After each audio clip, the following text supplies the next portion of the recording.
ಮುಡಾ ಹಗರಣ ಪ್ರಕರಣಕ್ಕೆ ಸಂಬಂಧಿಸಿದಂತೆ ಹೈಕೋರ್ಟ್ ವಿಭಾಗೀಯ ಪೀಠ ಮುಡಾ ಮಾಜಿ ಆಯುಕ್ತ ನಟೇಶ್ ಹೇಳಿಕೆ ಮತ್ತು ದಾಖಲೆ ರದ್ದುಪಡಿಸಿ ಹೊರಡಿಸಿರುವ ಏಕಸದಸ್ಯ ಪೀಠದ ಆದೇಶಕ್ಕೆ ತಡೆ ನೀಡಿಲ್ಲ. ಅಲ್ಲದೆ ಪ್ರಕರಣದಲ್ಲಿ ಇತರೆ ಆರೋಪಿಗಳ ವಿರುದ್ಧ ತನಿಖೆ ಮುಂದುವರಿಸಲು ಅನುಮತಿ ನೀಡಿದೆ. ನಟೇಶ್ ಹೇಳಿಕೆ ರದ್ದು ಆದೇಶವನ್ನೇ ಮುಂದಿಟ್ಟು ಜಾರಿ ನಿರ್ದೇಶನಾಲಯವನ್ನ ಕಟ್ಟಿಹಾಕಲು ಪ್ರಯತ್ನಿಸಲಾಗುತ್ತಿದೆ. ಹೀಗಾಗಿ ತನಿಖೆ ಮುಂದುವರಿಸಲು ಇಡಿ ಮನವಿ ಮಾಡಿತು. ಇದಕ್ಕೆ ಪೂರಕವಾಗಿ ಆದೇಶಿಸಿರುವ ನ್ಯಾಯಾಲಯ ಇತರೆ ಆರೋಪಿಗಳ ತನಿಖೆಗೆ ಸಮ್ಮತಿ ನೀಡಿತು. ಇತರೆ ಆರೋಪಿಗಳ ಪಟ್ಟಿಯಲ್ಲಿ ಮುಖ್ಯಮಂತ್ರಿ ಸಿದ್ದರಾಮಯ್ಯ ಸೇರಿದಂತೆ ಇತರರ ಹೆಸರಿದೆ. ಇದರಿಂದ ಸಿದ್ದರಾಮಯ್ಯ ಅವರನ್ನ ಸಂಕಷ್ಟಕ್ಕೆ ಸಿಲುಕಿಸುವಂತೆ ಮಾಡಿದೆ.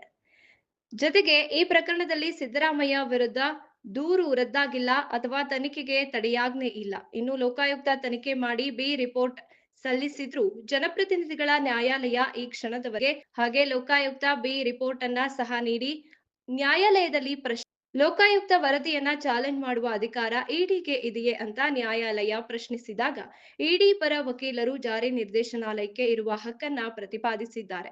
ಹೀಗಾಗಿ ಮತ್ತೆ ಮುಖ್ಯಮಂತ್ರಿ ಸಿದ್ದರಾಮಯ್ಯ ಅವರಿಗೆ ಮುಡಾ ಸಂಕಷ್ಟ ಎದುರಾಗಲಿದೆ.